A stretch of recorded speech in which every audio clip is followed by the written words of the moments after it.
Hey guys, it's Matt. It's Sunday. I got up early, started writing. People are always like, you keep talking about all of reality can be understood and what we need to do for ourselves. It's so simple. It all can be crammed into like a half a page. Well, then where is it? Where's your half page? Put up or shut up. Well, here it is. It's not a half page. It's a full page. I can't assume everybody has been here with me long enough that they'll understand every little thing. So some things did need to be spelled out a bit.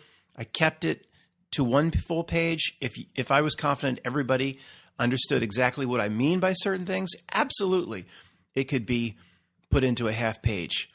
What? That's a bold statement. It's a bold statement. I'd compare this stuff up against that Amsterdam stuff. That's a bold statement. You don't have to be no genius to see it. You just have to be able to cut through the noise. Once you cut, there's an ice sculpture inside the block of ice. All you have to do is remove the superfluous, is that a word? Ice, and then you're left with a beautiful sculpture. You just have to remove the noise. It's that simple. And then test that against what you already know, your inner knowing and inner frequency and tuning fork. Because once you remove the distraction of all the stuff they're trying to put up in your face and get in your business, it is this simple. Now, if I miss something major, I'll look for your comments. Tell me if I missed a big element. I'm always willing to refine this, but no matter how it's refined over time, I still believe the simplicity of it will be no more than a half a page. Before I start, one quick note about the video that was loaded last night, Saturday night, on freevoice.io. I usually don't do a video the day after loading a video to freevoice.io. So, but, I'm just reminding you now, if you didn't see that or you didn't check it out yet, just remember to go over there. It does seem like an absolute screen exercise or something trivial, examining an old 7-Eleven job application documentary, but I'll tie that in at the end of this. If I'm going to present a half page, you won't believe this unless you've been through that bog, unless you've done that sort of documentary analysis that shows it's so bizarre, it's so creepy. Nobody could have pulled all that off. Nobody could have had all that predictive programming, all of these examples. And I only got through half of it. The other hour, if you guys liked it, I'll guess I'll do next Saturday. But this screen exercises, people get on me. But there's another group that comes forward and reminds me and says, you've got to go through the bog to see the world isn't very real, to see the ridiculous nature of the trick. Then what's about to be presented can be believed. If I just pulled some Truman jogging through the park, tackled him, hey, Truman, check this out, or hey, Tony, check this out. Here's the half a page of how reality works. Nobody's going to believe it. No one's going to resonate with it unless they've been through the bog themselves. Even if you've been through the bog, it's still, that documentary on freevoice.io right now is so bizarre. It's just treat it as fun. We can laugh at it, right? There's no problem with that. So if you didn't check it out, it'll be there. I was going to say all week until next week, but it's not going anywhere. And when I went to check the video from the new Mac, I typed www.freevoice.io, and I couldn't get to the site. Then I typed without the www and went right there. Then my Mac worked fine. I don't know if this is an issue for anybody, guys, but if there's ever any issue, I don't know. I'll talk to Rob about it. Try it with the www and without. Whatever. If it needs to be fixed, we'll fix it. Again, there's 100 different platforms that these websites have to work through. Rob's trying to replace a $100 billion infrastructure, YouTube on his own. So we'll work anything out that needs to over time, guys. Okay, this is the preface. This is not the body of the half page, which is actually a full page, but the preface. In the following one-page overview, I don't use the word human being. I don't like calling myself a word that it created. Who knows what they mean? It's their word by human being. It just feels wrong, doesn't it? We use different words. In the following, I use the combination word, real boy Pinocchio, to represent you and I. And that metaphor I use for reasons that you understand if you've been with me for a while. It also illustrates the notion that many people have fallen for the trick and, in a sense, have made themselves of wood, or are making themselves of wood over time, once being a real boy Pinocchio, substitute girl if you like, or New York State pronouns.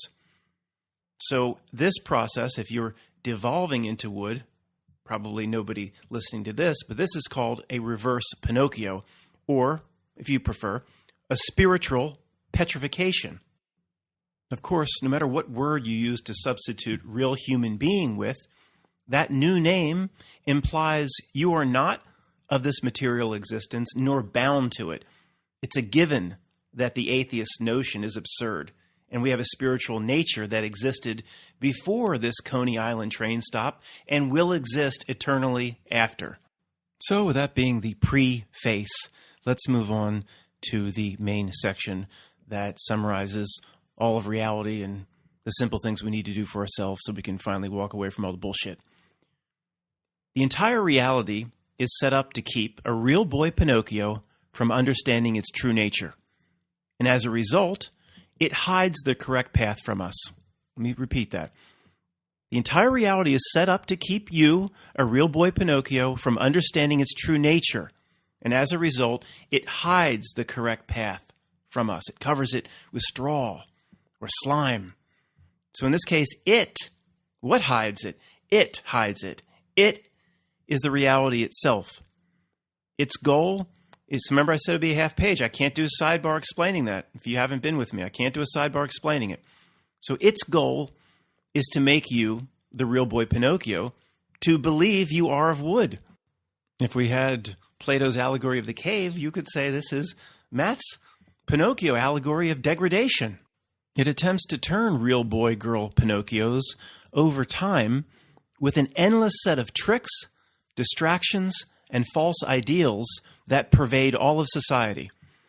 It's coordinated, and it's pulled off in a grand manner that's millions of times more sophisticated than what any group of little people and human beings run around could do with phone calls and faxes and payments and threats. It's beyond what any group or any society can pull off. These are pawns in the greater scheme of the overarching reality itself. That's the best way I can explain it. I need to move on. So a force we don't understand works through its minions, its systems, governments, technologies, affecting every aspect of culture to accomplish its goal. Its goal, remember, is to keep a real boy Pinocchio from understanding its true nature. So the sliding scale of what it tries to pull, well, that's like millions and millions of things down the list here, from Ryan Seacrest's red carpet to mud flood pictures for this community and millions of things in between. It is the event horizon from the movie, showing each group what distracts it most. That is absurdly conspiratorial, boy. Do you actually believe that? I have to do a My Cousin Vinny identical on you. Your presentation is identical to a lunatic's. Guess what? It is that conspiratorial. So what? It's neither here nor there. Yes, it is. It's being pulled off with metaphysical reality buttons and levers we don't understand. It's not a conspiracy that's bound to just men doing it to other men or women. It's beyond the scope of our understanding. So what? If you want to stay a private in the Truth or North Korean army the rest of your life, then do exactly what it wants. Just run around and try to understand every little nuance and detail of it. If you do that for the rest of your life, that's exactly what it wants. It doesn't want you to graduate and say the nature of it in this regard can't be understood and just move along or move back towards understanding yourself. It doesn't want that. Whether this force here that we're up against is pure evil, call it Satan, whether it's pure evil over here or further down the sliding scale. Like, it's just set up how things work here. It's the terms and conditions of this escape room contract that we actually signed up for before our own birth. Whether it's pure evil or something more benign, whatever's doing it, whatever is pulling it off, it doesn't matter. Looking for the culprit, looking for what stands behind the screen, and that chase is what it wants. It doesn't matter. Because what we need to do for ourselves is the same exact thing, no matter who the bad guy is. If what we need to do for ourselves is the same exact thing, then finding the bad guy doesn't make a lot of sense, does it? Maybe that's what it wants. Well, what if it's Satan? What I need to do for myself is the same. What if it's the Anunnakis or Archons working with secret societies or the Rothschilds? What I need to do is exactly the same. What if it's interdimensional aliens? What I need to do for myself is exactly the same. So we don't adjust. See, there's no adjusting up on the fly of what we need to do for ourselves here in terms of living a certain way, gathering a certain knowledge base or set. That's not, oh my gosh, if it's gray aliens, then I need to do something completely different. It doesn't work that way. So just forget it. What's important is, whatever it is, we see how hard it works to accomplish its goal, taking you off your path. Oh, it works hard, doesn't it? I'm going to do it. It gets in your business all the time. At every turn, it gets in your business in an unnatural fashion. We can see it. Our people around us just think it's all normal. But to us, at least, it gives itself away. It works too hard. It's a joke. The reality itself is 100 million Jeff Goldblums with their flares trying to get the attention of Tyrannosaurus Rex. You.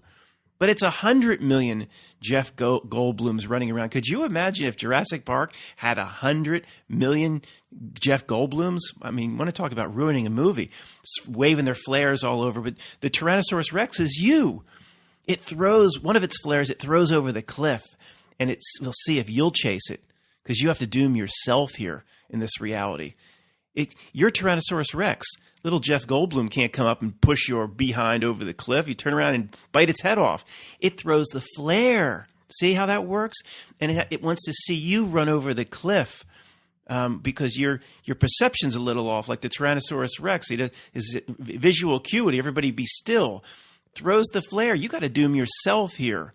Is that a metaphysical truth drop in Jurassic Park? Probably not, but I like the analogy. If you spend your life examining the bad guy and bringing in the police lineup every day on YouTube, this is exactly the distraction that allows it to win. The Jeff Goldblums are extremely happy if you do that. And if you do it, if you participate in it, one of your ears, you go from real boy Pinocchio to of wood. One of your ears becomes petrified. One of your ears becomes of wood. And then Geppetto, that creepy old pervert, leans over and tries to carve a Bruce Jenner earring into your ear because it's now of wood. It's so obvious how hard this reality, quote, tries to win at this game. It's unnatural, everything it throws at us. It's T-ball, little kids' T-ball, and it asks you to strike yourself out. There's no pitch coming in, and people still strike themselves out. It works extremely hard and reaches into your reality bubble daily with a million slimy hands. Most people gladly reach up and shake hands with it. You and I are learning not to. Your goal then, once you cut through all this noise, is very simple. We see now it's obvious how it wins. We know its tricks. We know how it wins. So what do we have to do? Simply decide for yourself how you win. Stop. The whole truth community is set up to understand how it wins. See, that understanding the strategy of the opposing team, that doesn't get you across the goal line, does it? That's what it wants. So this is what I've decided. Okay, that first part, we move on. This is what I've decided my path is. Yours may be slightly different, but I would think you'd have to incorporate some of the following concepts. But do you see this is a critical kind of dividing line or fork in the road? Two paths diverge in the woods, and I chose the one that the truthers have less trampled down, Robert Frost. See, in understanding it, that's what it wants. Now we move on. Here's the 1 through 5 list that at least I've come up with that I think could apply to you too, but this is for myself. Number 1, to see the trick and then never fall for it. To see the trick and never feed it or never take its bait. To just step back, go up to 100,000 feet and look down and see the spiritual battle that it wages and what it's trying to do in terms of throwing you off the correct path. And then in terms of what people would call screen exercises, like going over the 7-Eleven job application documentary 910 the day before that's on Free Voice now, that helps one understand that no real world could pull this off. What are all these distractions designed to do? Well, we're already there. We see that. Never feed it, never take its bait. Number one, it's very simple. Number two, at least for me, to see that the rules here, for some reason, also dictates that some sort of spiritual message is embedded in art and media for those that have tuned themselves onto a certain frequency to be able to see it.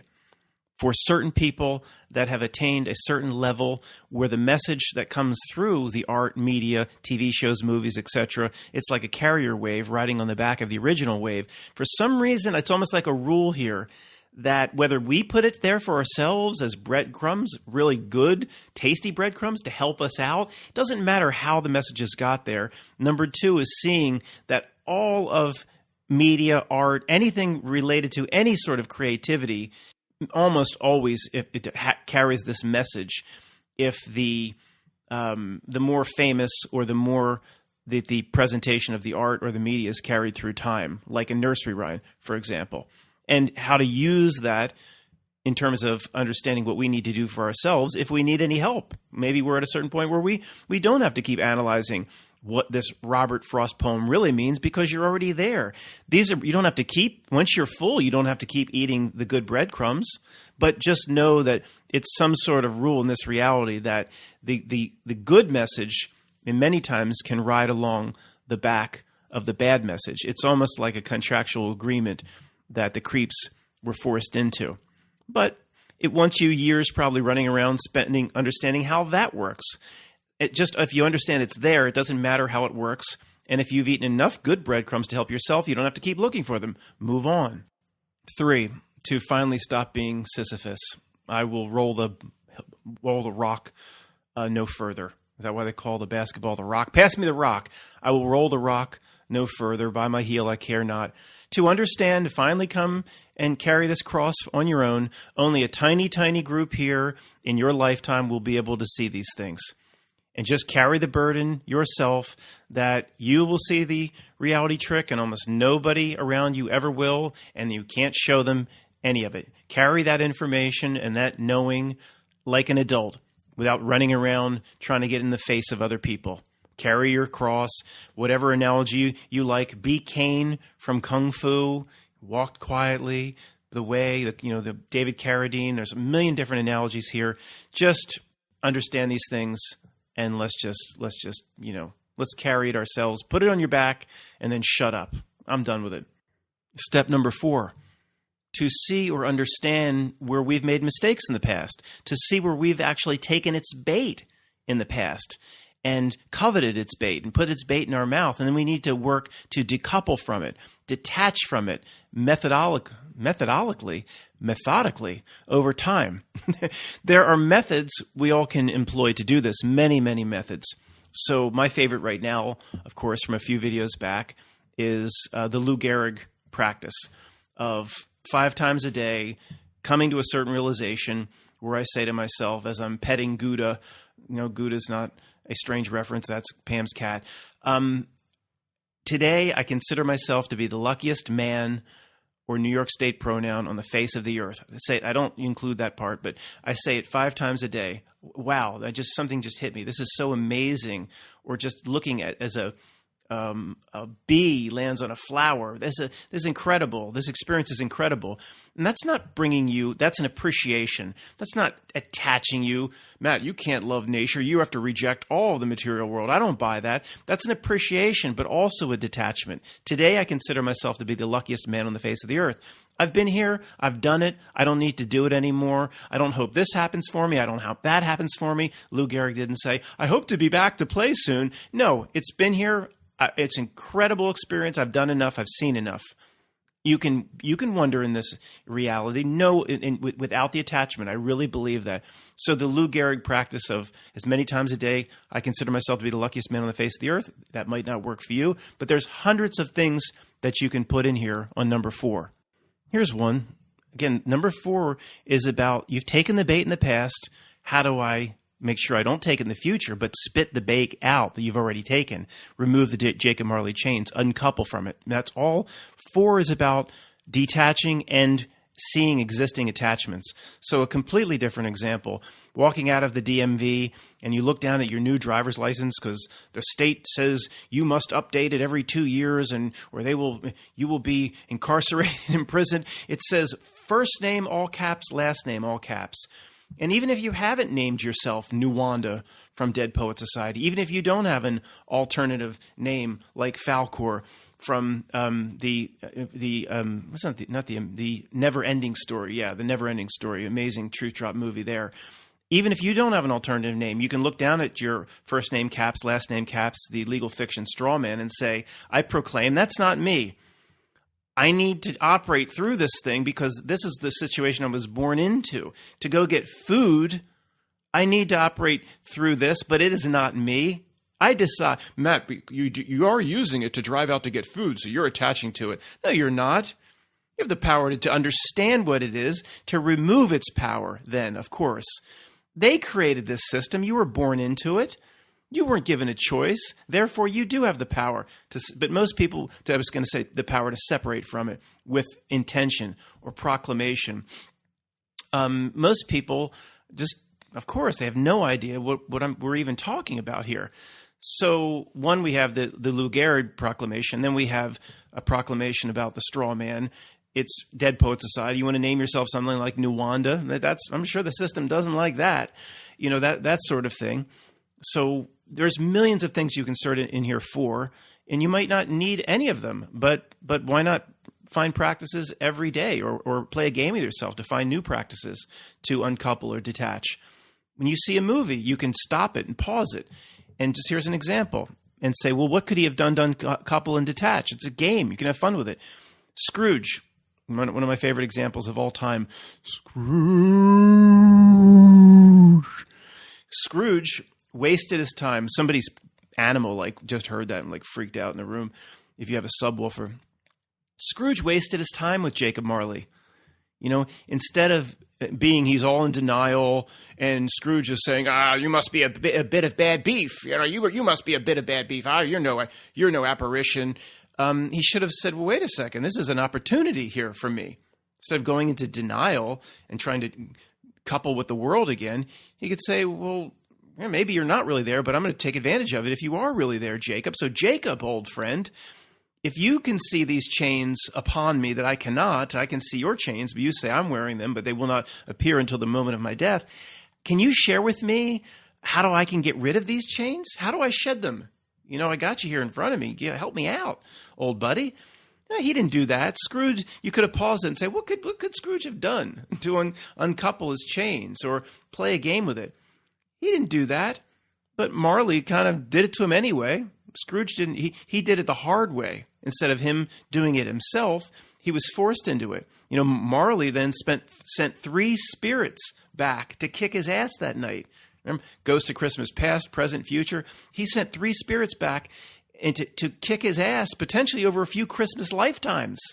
Now, the story presents that each spirit of Christmas, present, past, future, whatever, came between the hours of 2 or the hours of 3 or the hours of 3 or 4 over a 1-hour time period. How do we know? Maybe each of those was 1,000,000 years of life. The story presents them as a 1-hour experience, but how do you know? Could be a long, long time.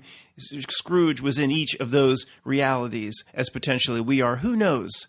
There are hundreds of methods to employ here in number 4 to decouple. Even people, I've done this for a while. I haven't done it for quite a while. To go through like a ritual in the morning or at some point and say, this is a symbolic. I'm removing, just like you're actually picking up a chain. Over time, I admit I have attached to the dark side here. We all came from the Matrix for the most part, and to just say, I'm not scooping one at a time, but through this gesture of moving your arms, just taking them all off, saying, I understand that I was lured into this, and now they're all coming off. There's millions of ways to do it, and you could have fun with number 4 for the rest of your life. And understand certain understandings or realizations that if you have a certain fear of death, or you watch a movie, or you see certain relatives and they just fear death. And do you understand really what that is? Is it fear of death? Ultimate fear of death is the number one attachment, in my opinion, to this world. The number one. This, oh my God, I'm going to die. It's like you're just holding on to this. You talk about creating Jacob Marley chains. You're building a Brooklyn Bridge of attachment to this place. It's natural to fear death to a degree. We are in this avatar. All its emotions will come. It doesn't want to die. Of course. Nobody can get to the point where they can completely stare Nibiru down as it comes around the mountain. It's just going to smash in to Tia Leone standing on the edge of the beach with her father in, what was that, Impact or something. That was the really awful one. At least Armageddon, with Bruce Willis tried to make fun of itself. The other one was just horrible with Morgan Freeman. Tia Leone's acting is some of the worst acting for an actress on earth. I mean, she's horrible. But she's standing on the beach waiting for it to, if that happens, you're behind Tia Leone there. You're going to fear some fear. You're in the avatar.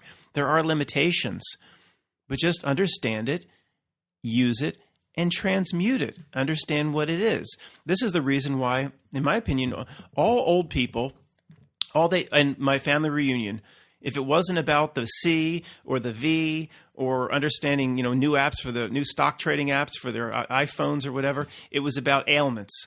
This is a very old group, very, very few kids and I'm considered a kid in this group. There's 70-year-olds, 80-year-olds, but it's all ailments. Oh, I got to go back to the dermatologist for this. Yeah, I got the hip replaced. Blah blah blah blah blah blah blah. Endless ailments.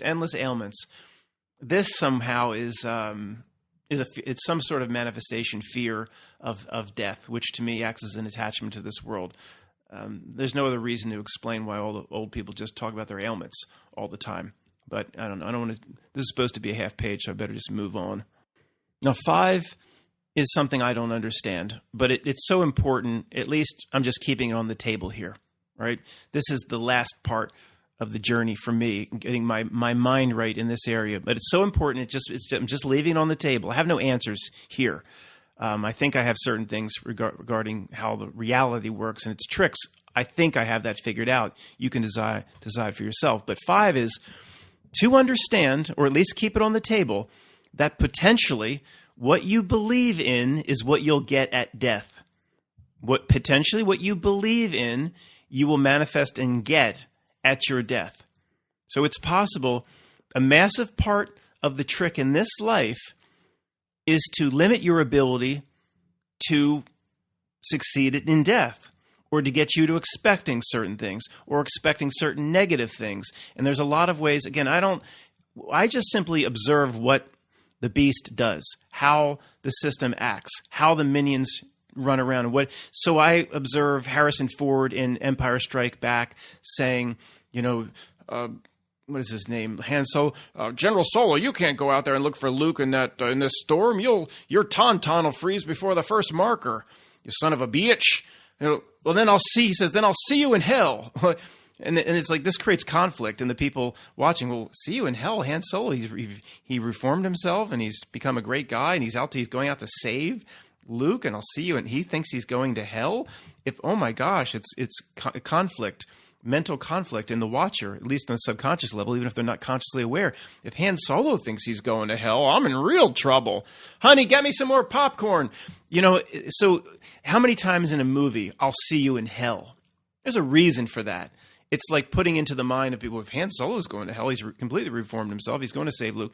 Then people expect, how many I don't know, just pick thing like a mobster that's like we see in The Godfather, supposed to be a good Catholic, but how many really deep down believe that they're going to get hell? Well, they probably manifest it on themselves. I mean, this is just, again, I don't have the answers here. I'm not no know-it-all here. This is just something I need to investigate to keep on the table. I'll give you another example. All this endless Saturn moon matrix stuff. How many videos have been on YouTube over the last 10 years? I don't know, 1,000. So if you're terrified of this, and just at the moment of your death, Saturn is going to rise up at the moment of your death, and and it's going to lasso in the moon. It's one of the two is going to suck your soul, and the other one's going to beam it back into a body. If you think that this is what's going to happen, and you just scream, David Icke! If you're just screaming David Icke as you go into that long good night, rage against the dying of the David Icke night, I mean, then, I don't, maybe he's moved on past Saturn Moon Matrix, but I first heard from him, whatever. I don't pass judgment about David Icke. I don't bow down to anybody. I listen, whether they're for the system or against or whatever. I listen and I take what resonates with me. I don't do earmuffs with anybody. I'll listen to anybody. So, but if you truly believe this is what is going to happen and all this, then you could manifest it on yourself. So the term "be careful what you wish for" it exists for a reason. It's artificially carried through time, in my opinion, with more stock than it deserves for a reason. It's a truth drop. What you wish for, you will probably manifest on yourself. So, the Lou Gehrig attitude and other methods can help overcome this. Okay, I'll investigate potential tricks and after death, but I'm going to fully believe and not fool myself to believe that I can use the tools here in this world to put myself in a certain position or state, create armor that there's nothing that a powerful state of or an armor constructed where, if any tricks even exist, it just will have no effect whatsoever. This Lou Gehrig attitude over and over. I've done enough. I don't need to see anymore. I don't need to do anymore. The spiritual armor, I've molded it or forged it to the highest degree using the tools of this world. I don't need to. Don't you want to build a shield? No, I've done it. I consider myself to be the luckiest man on the face of the earth. I don't need to build another shield. I've done it. When the water will come down. I'm the duck's back, and it'll just slide right off. By my heel I care now. Not tricks don't work on me now or at death. Maybe that's part of how they're bound together. The tricks work on you now, they work on you in death. The tricks don't work on you now, they don't work on you in death. I don't know. I'm just going to keep all this on the table. In that horrible movie, The Gods of Egypt, the dead are, Anubis is guiding the dead, and they're in the line, and they stand before some sort of judge. And on one side of the scale is a feather, and on the other side of the scale, for some reason, you put up wealth, like material wealth, but that's just a metaphor or analogy for something else. It's ridiculous the way the movie presents it. Like you put a bunch of Mr. T gold chains, and then the judges are then, oh, thanks for your wealth, you can go to heaven. It's an analogy for something else. But the point is, it's like, did one person just look up at the judge and say, Anubis is leading them in? I don't know who the judge was in that horrible movie, The Gods of Egypt. Did anybody just look up and say, who the hell are you to judge me? Who are you? Give me your qualifications to judge me. The people are just agreeing to it. Why? Why agree to it? Who the fuck are you? And then why did the person even get in line in the first place? Why did the person even get in line in the first place? What would Anubis have done? The person said, I'm not getting in your fucking line. Fuck you. So, what Anubis would be like, yeah, I'm here all intimidating and everything, but yeah, he's realized that I got no power over him. I can't do shit to him.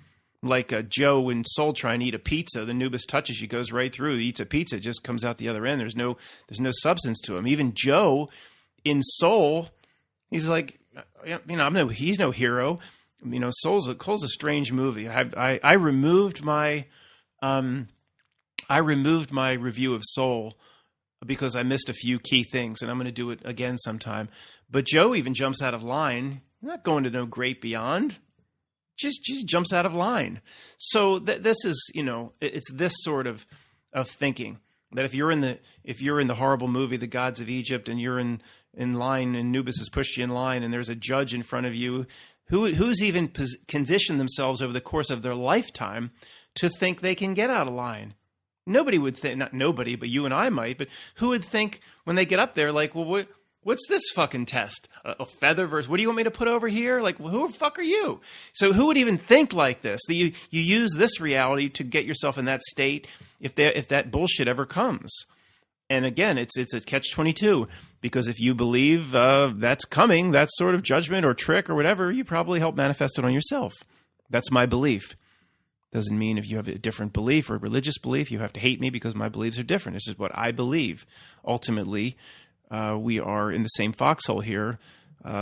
We are both getting screwed over by this minion class that stands or does the bidding of the screen that we are walking away from. Okay, that's the end of that, the end of the presentation. But if anybody wants to stick with me, let's go back to 1 through 5 and examine collectively, there's exceptions of course, what the truth community does in what I consider to be the most important things. You probably considered many of the 1 through 5 or 3 or 4 of them extremely important. Let's see what the truth community does and see if what kind of clue they have. So number 1 was to see the trick and not feed it or take its bait. Well, the truth community, that's all it does, is feed it and take its bait. The police lineup, it wants you to chase who done it, who's the bad guy. Do it again. Anunnaki, Archon, Gray, Interdimensional Alien, Reptilian, Secret Societies, Greys, Rothschilds. So bring in the police lineup again with us? Bring them in again. The truth community wants to look through the one-way mirror again at the same group. Well, they brought the same police lineup in yesterday, and they still couldn't. One guy in truth was pointing at the reptilian, another was pointing over here. So let's just do that exercise over and over and over again for the rest of our lives. And then I guarantee on the day of your death, you still won't know who the bad guy is because the reality's structured so you don't know who the bad guy is. If we would have found out, we would know by now. Don't you? You think they're just close to being exposed. Yeah. Are you kidding me? So the truth community, number 1, grade F, fail. It's like Bentley from the Jeffersons. He played that role of the professor for NYU. He took Tom Cruise and Cocktails paper. And Mr. Flanagan wants to make this Cocktails and Dreams, a bar in every mall. F, he throws it up in the air and the damn plastic binder drops down in front of his face. F. It might have been was that actually Bentley? It was the same character. I mean, was it actually the same character that was supposedly appeared in the Jeffersons, or just the same actor? Number 2 says to see that the rules here, it's set up so these, what Vanessa VA calls the retrocausality messages, the spiritual messages, ride along the back, even sometimes of the dark messages. Was it Ben from Vat City that he analyzed some Black Sabbath songs?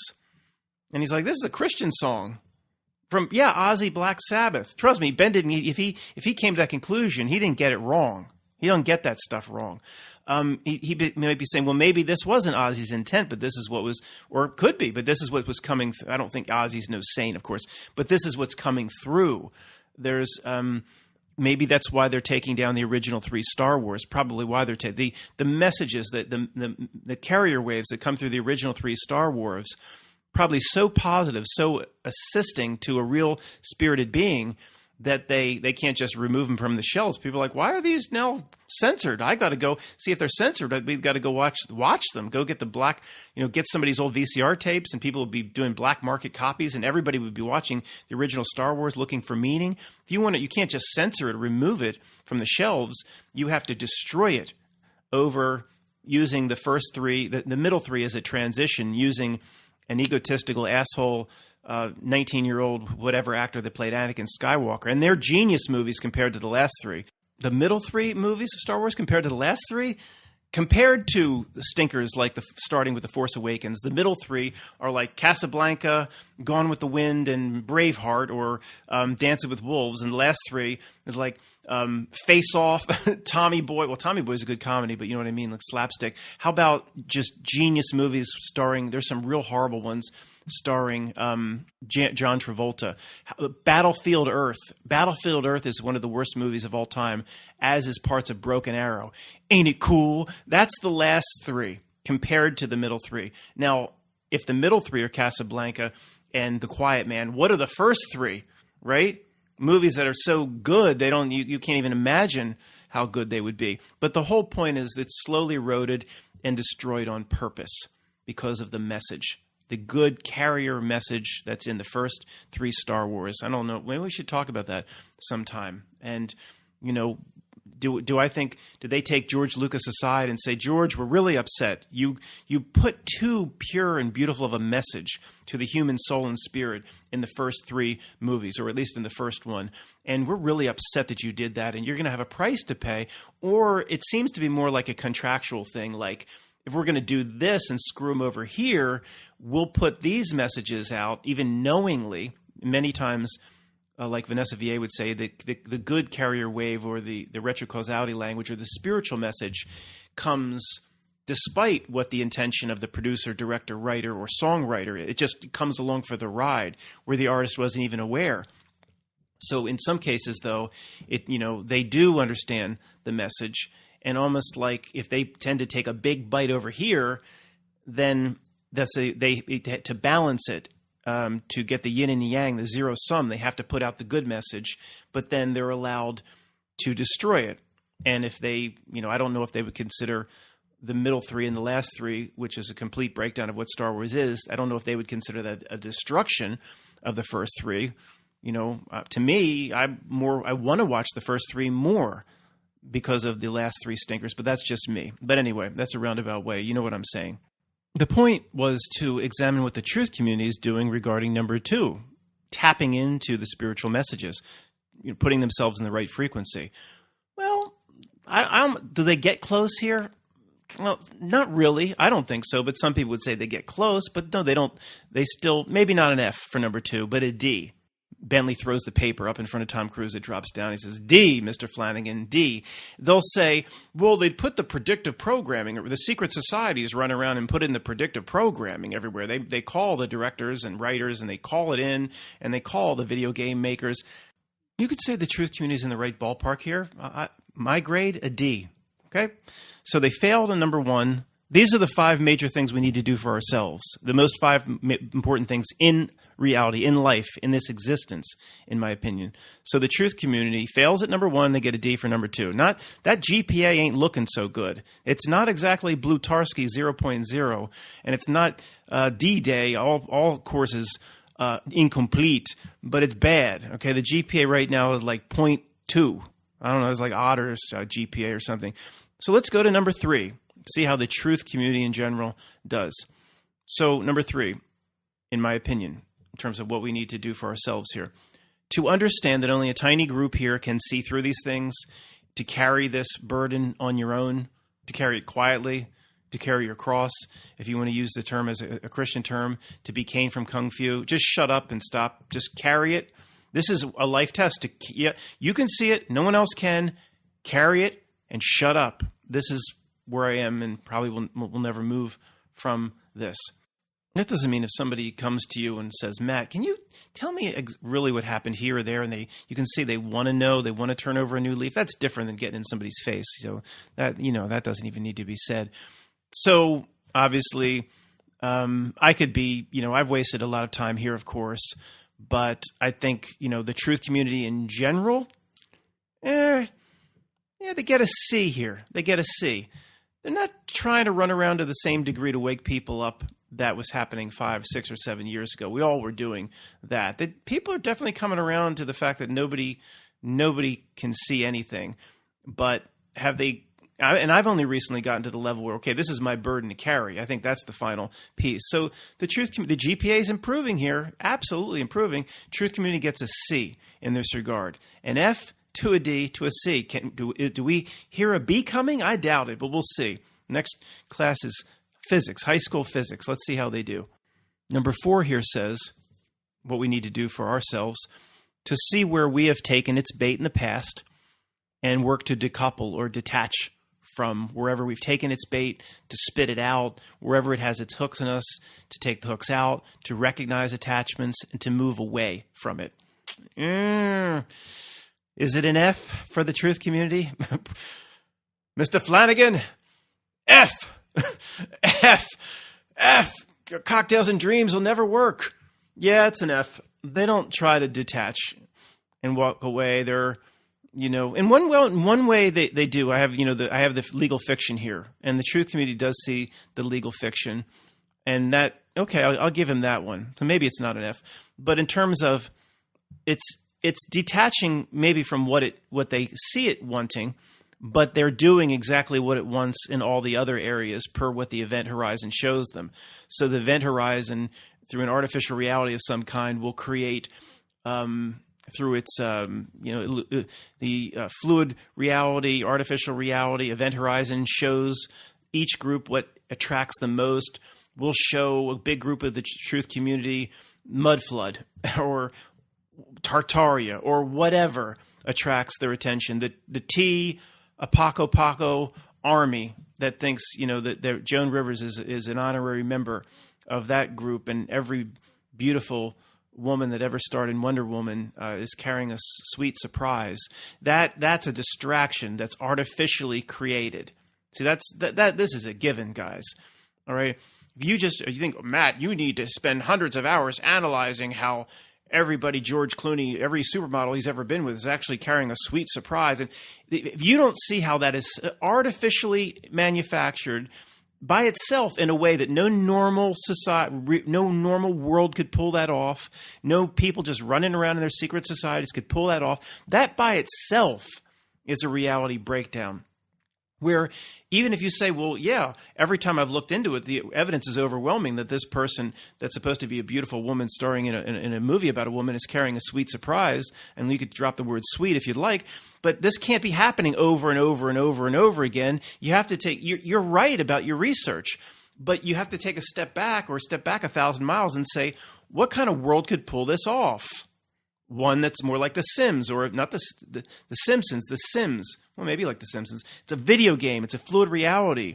It's a Mandela-affected mess. It's not very real. That you have to take a step back from all the event horizon addictions. So the truth community, just because they see the legal fiction and in all the other areas they fail, so cumulative, it's still an F. The GPA is now dropped back to 0.3, still above Blutarski's 0.0. Okay, number 5, it's a D-Day. It's an incomplete class. To understand what potentially the state we get ourselves in here, or what we harden the cement on our belief set here in this life, is carried through to death.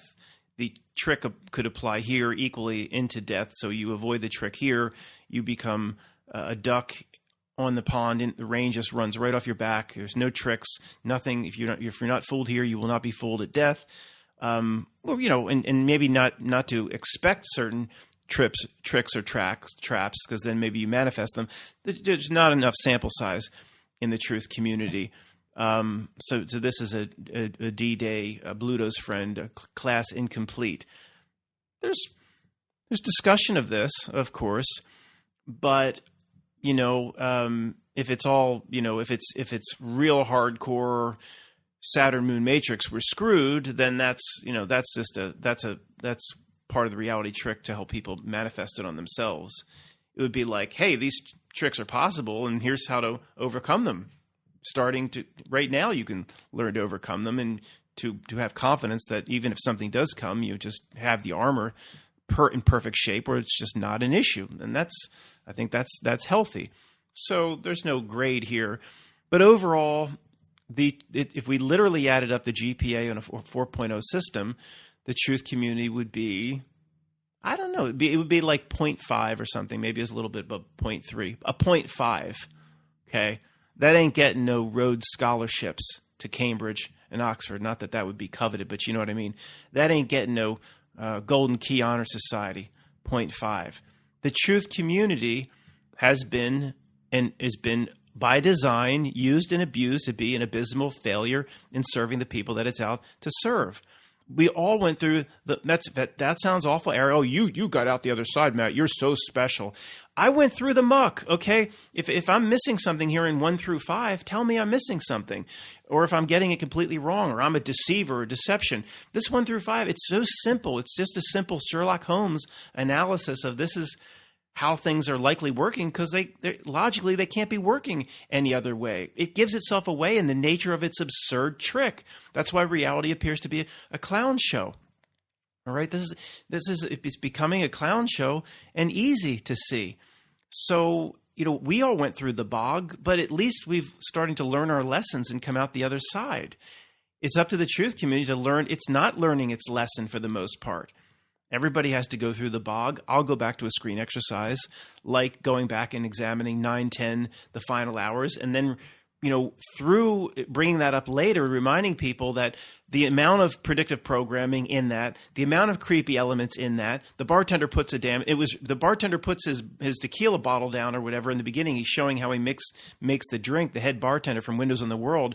The bottle had 2 twin peaks, just like the WTC. That was removed. That was removed from the last time they showed that. I know that was there 100%. That all this creepy stuff, and so that then you say, wait a second, if you dive down into it, it becomes a reality breakdown. Well, who is this guy? They're all paid, all threatened. They're all plants of the secret societies. They're all initiates reading their scripts, or some. As you look into it further and further, how does this happening? How's that happening? Who are these? They look like regular people they're interviewing that all remember every little detail. So the point is, as you dive into it further and further, you can either get caught up in the chase, or you can take a 1,000-foot step back and say, it's again going into some sort of reality breakdown where there's no real world that could have pulled all this off. And this is just, again, you can come to that conclusion. No real world could have pulled all this off for just one example, like 9, 10, the final hours, or the Apoco T army that just analyzes every woman that George Clooney ever dated for the sweet surprise. And just one of those things you can easily, if you take it as far as Greg and I did the other day in our conversation, if the truth community doesn't go as far as taking it into a reality breakdown, when it gets to the point where it becomes a reality breakdown, where there's just no way this could possibly have been pulled off, then they just stop and they don't want to see it. They just will stop at predictive programming. What? You're just going to stop there? Well, what does that mean? It's predictive programming. Oh, the secret societies just call every movie producer and director. They don't want to see the next step, or the next level behind the curtain is the reality breakdown. They don't want to go there. They want to hold on to real world just like everybody else does. I don't, but you know what I mean. So it's interesting, guys, that this, I knew I hadn't been through this at all, but I knew if I did this last segment, how the truth community holds up in these 5 things that I consider to be the most important things in life, in all of existence. I knew they wouldn't fare well. I didn't think they would fare just a few points above Bluto, but I knew they won't fare well. And to all the trolls out there and everybody that just loves to talk about this channel, and it's like, well, you know what? Come back with show me one part of this message that's leading people or trying to lead people astray. Go ahead. I mean, I still get people emailing me like, Matt, I really appreciate your videos. I really hope you're not in on it. Well, what? For me to be in on it, or whatever you're even suggesting, point to something I've said where I've misled people, or in this case, Matt obviously taking people down the wrong path. And let me show you how he's taking people down the wrong path. Produce some results like that. Analyze what I said and show how what I said harmed people. If you can't do that to these other channels, move on. Move on. God, these trolls are pathetic. Thanks a lot, guys. I'll be in touch soon.